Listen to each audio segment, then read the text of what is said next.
So last week, for those of you that weren't able to be here, we started the study of the book through the book of Psalms, but we're focusing on the Psalms of Ascent. And so the book of Psalms is a book about singing to God and about God, but also singing from the perspective of just a regular person, really. The struggles of a regular worshiper of the God Almighty. And you would think that because He's the God Almighty, all things should go well, right? And all things should go as planned, and they should go smoothly. But very quickly, we learn through these passages that that's not the case for the people who pursue God as much as the people who don't pursue God. And this is a list of songs that the Jewish community would sing as they were going every year on a pilgrimage from home to Jerusalem to worship God. And so I want you to picture that Israel is going to worship God, and they are going along together with whatever is happening through that season of their life. Some of them, maybe they just had a great business breakthrough. Maybe some of them had children, or there was something good happening in their lives, and some others had just experienced loss. They had maybe seen some things that shouldn't have happened in their lives happening. And all of them as a community are singing together. And as they sing, they walk to Jerusalem. And for some of them, it would take days before they got there. And for some of them, maybe that were living outside of Israel, it would take weeks. And so these are the songs that they would sing to remind themselves, this is the God we worship. And so when we come to worship, we don't expect the worship leader to warm up our hearts to worship. We come there prepared. It's like working out. You warm up, and then your body is ready to go.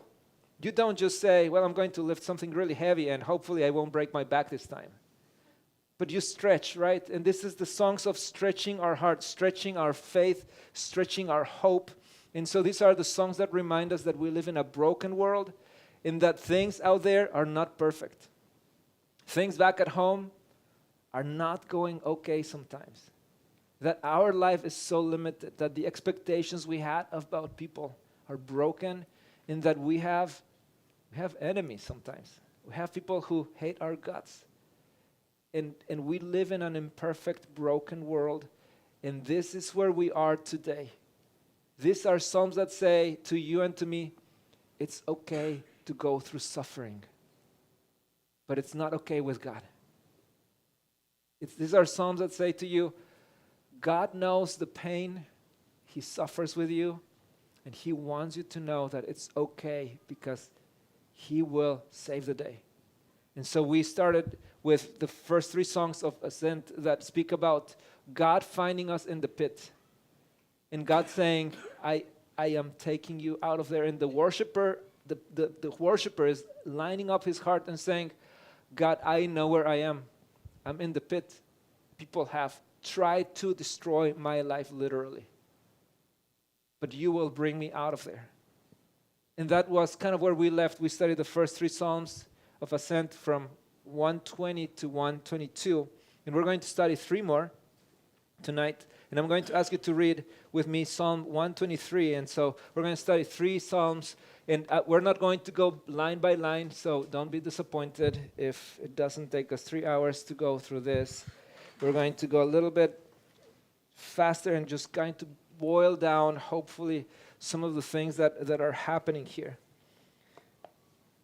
I want you to, as you read this psalm, to think about two things. What the heart of the worship leader is. This is the heart of a worship leader. By the way, if you're a mom and a dad, can you raise your hand? Awesome. You're a worship leader. Did you know that?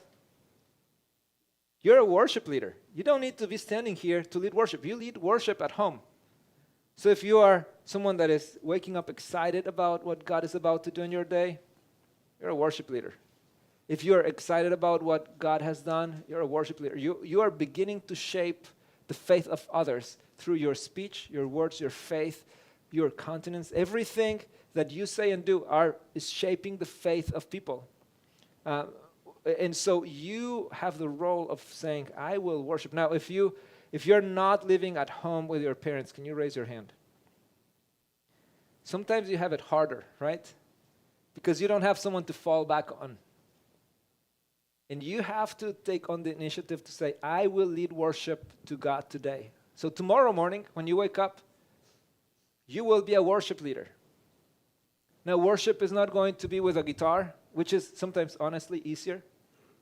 It's not going to happen with a Bible in your hand. It's going to happen when you're driving to work and when things happen and when, the Kroger order is not ready for 2 hours. Little things like that happen when we get really ill and things go out of control in our lives.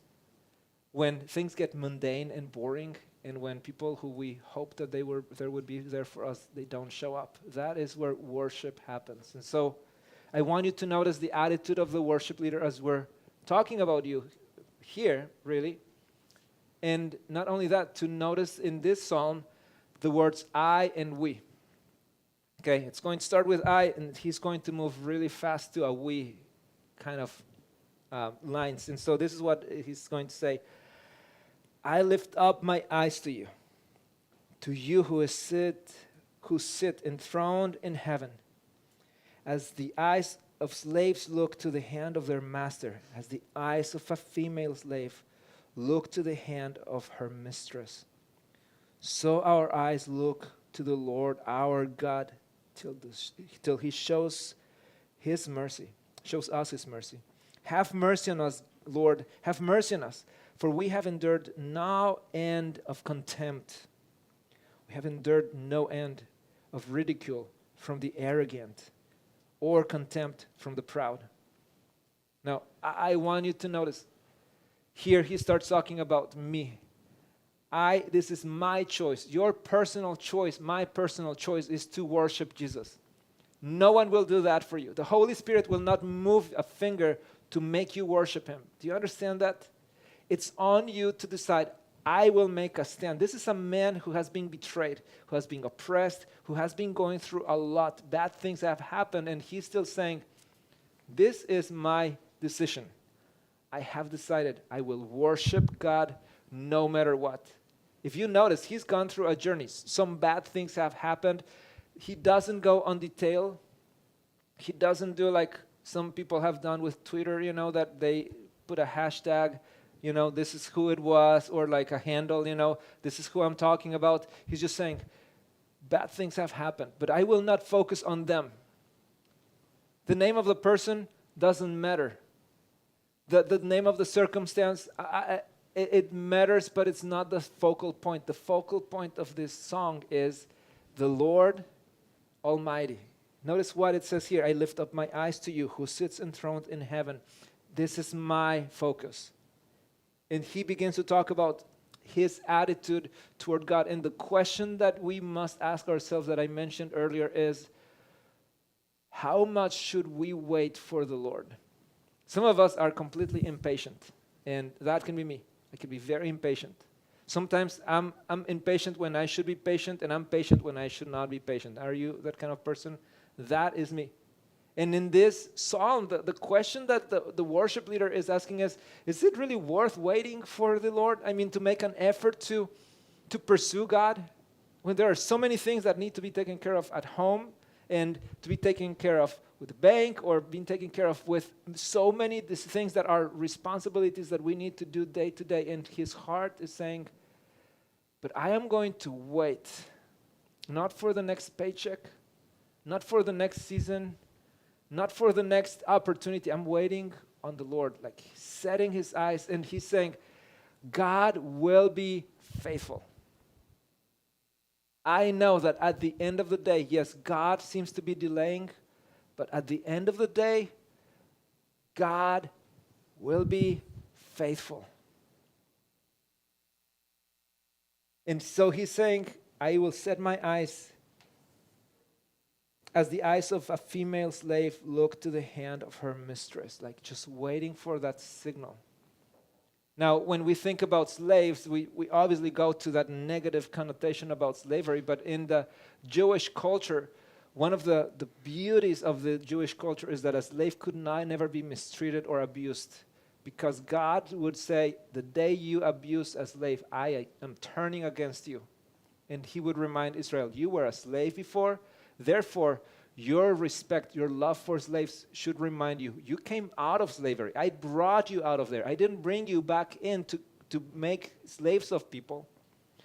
But as people were slaves at home, they were more like workers for them. And not only that, the master would be in charge of making sure that a slave was well taken care of and treated as a human. But the interesting thing is that he's saying this, I know my life is not depending on me. There is a master. There's a mistress. And that master has a good heart for me. I can wait. And the only reason why I can wait is because I know the heart of God that is good for me. But not only that, if you notice, the worship leader turns very quickly to use we 7 times. I counted at least 7 times that he uses we in these verses. And he's so talking about this is the way that we will behave together. This is what we believe. We're moving in this direction. And maybe tonight we need to be reminded that your attitude toward hope in the future is impacting the life of other believers. The speech, what you say, how you speak about God is impacting the faith of other believers. And we have 3 at home that we just have to be so mindful and intentional about how we speak about God and how we speak about our hopes, because they catch everything. And the same thing is happening with people who are around you. They're listening to you because you're leading them in worship. Let's move on to the next chapter. Now notice this.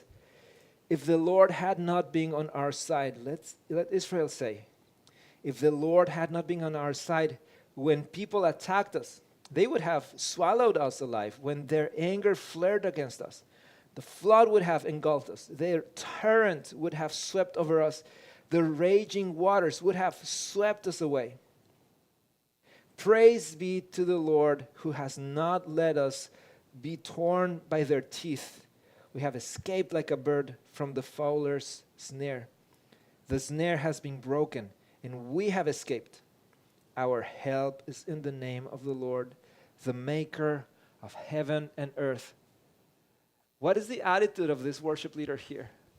One thing I noticed is that he's saying, bad things do happen. I mean, when we greet each other, we ask each other, hey, how are you doing? And we say, fine, right? Or we say, good. We say, okay. But sometimes, honestly, we're not fine. If you were to greet this worship leader, he would say, it's been really hard. Some others were more on the negative side, right? And we say, well, man, let me tell you. Like negatives, all the negatives. Life is hard, life is difficult, just making through it, but it's always a constant. This worship leader, he knows, yes, life is hard, but it could be harder. And the only thing that is holding me here is that God is on my side, and that's not a small thing. And so I don't know what you've gone through, I don't know what you are going through, but one thing we know, the reason why we're still here is because God is showing His mercy and His compassion on us. And He is saying, I am here for you. I am suffering with you. It could be worse. Can you imagine your life without God? Sometimes I wonder, how do non-believers make it through life without Jesus? I mean, if I am a believer and I have hard times, I don't know how they do it, and I think that the only reason why they can make it through it is the grace of God. Not because they're stronger, not because they're better, not because they have things that I don't have. I think that the mercy of God is the only thing that is holding them up. And if there is one thing that should remain in you, that encourages you to worship Jesus, should be that one thing, that God's mercy has not left you, has not abandoned you. And as I was just preparing for this sermon, it just came to mind, just thinking, okay, so pause. Who is singing this song? I mean, great, Israel, the population. But then you begin to read in the New Testament. And then Jesus would say, the Bible say about Jesus, and then Jesus began his pilgrimage from Galilee to Jerusalem. And in one of the verses, it says something like, he set his face like flint, like a stone toward Jerusalem. Jesus himself was singing these psalms as he was going to the cross. Can you imagine that? It just moves my heart to realize Jesus was singing, these songs were dedicated to Jesus. And Jesus himself was saying, how long have you people suffered, God? And how long have I been abused and told that I am nothing, that I am a false prophet, that I am just someone that is doing gimmicks in the midst of your people? And then he says, but I will still wait and hope, because when I get to Jerusalem, I will walk in the temple. I will go up to the mountain of the Lord. I will worship you. And I know that the day will not end there, but I will be betrayed and taken up to another mountain where I will have to suffer for every single person. And just the fact that Jesus would sing these songs as he's going from home to Jerusalem, it just tells me how much more would God expect of me now that I am on this side of resurrection to worship him. And finally, Psalm 125, those who trust in the Lord are like Mount Zion, which cannot be shaken, but endures forever. Okay, pause. If your trust is in the Lord, this is how strong you become. This is not positive thinking. This is not hopeful thinking. This is a matter of fact. Now, when you go to Israel, and I want to encourage you to save money and go once the pandemic is over, and it will be over, it will end, they explain to you, Jerusalem is a very interesting location. And Jewish have a thing about letters in their alphabet. It's just crazy. So when you go there, they tell you this. Do you remember Star Trek? Well, that's not something that someone just came up with. It's a blessing, a Jewish blessing. Did you know that? So it's part of the benediction at some point in the Jewish service. It's not like someone from another planet that is more evolved. Actually, the character that played Mr. Spock, he was Jewish, and so he kind of pulled it off, and he was like, oh, okay, I'm just going to do this thing because it's like I'm Jewish, and so I'm just going to, and so now every other, Comic-Con person has done it, and so many more. But if you study the topography, the shape of the mountain, the mountains that are in Jerusalem, they have this shape, and it's the letter Shin. And you can go and Google it, and if you want to geek out this week, I'll just let you go at it. And you will find all kinds of great things. Some of them just go slow, be careful. It's the internet at the end of the day. But the amazing thing is there is this topography of the letter Shin, and there are 3 mountains that shape Jerusalem. And in the one in the middle is the temple of the Lord. The interesting thing about this is in this mountain is believed that the Jewish tradition, folklore, believes that God began creation from this mountain. The rock that began creation is set there on the temple, and it still remains there. They believe that that mountain cannot be moved, that anything in the world will fall apart, bombs, anything, but that mountain will remain. They believe that in that mountain was the place where Abraham was asked by God to sacrifice his son. The same place where Jesus close to that place was sacrificed.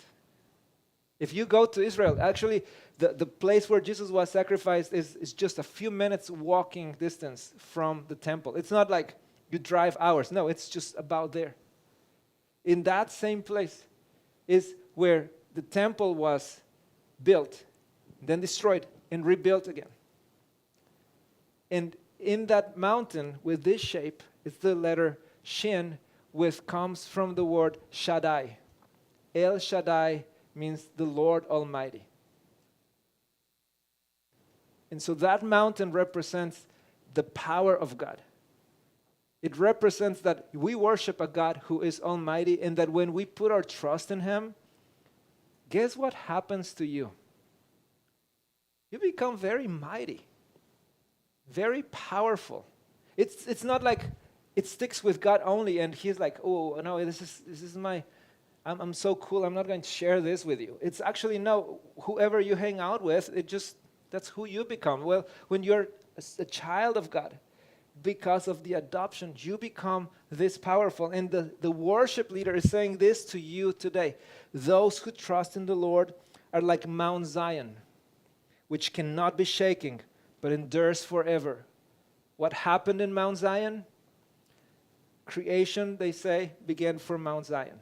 What happened in Mount Zion? Someone was asked to give up something very hard, Abraham, and out of him came a friend of God.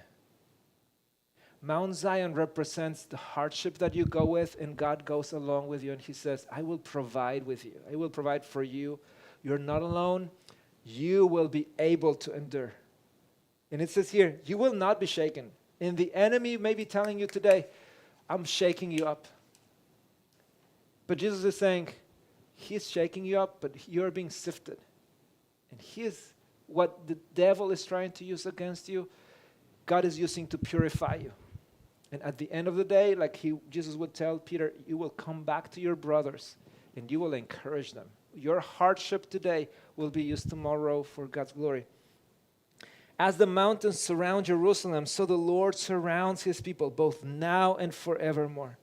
The scepter of the wicked will not remain over the land allotted to the righteous, for the righteous might use their hand to do evil.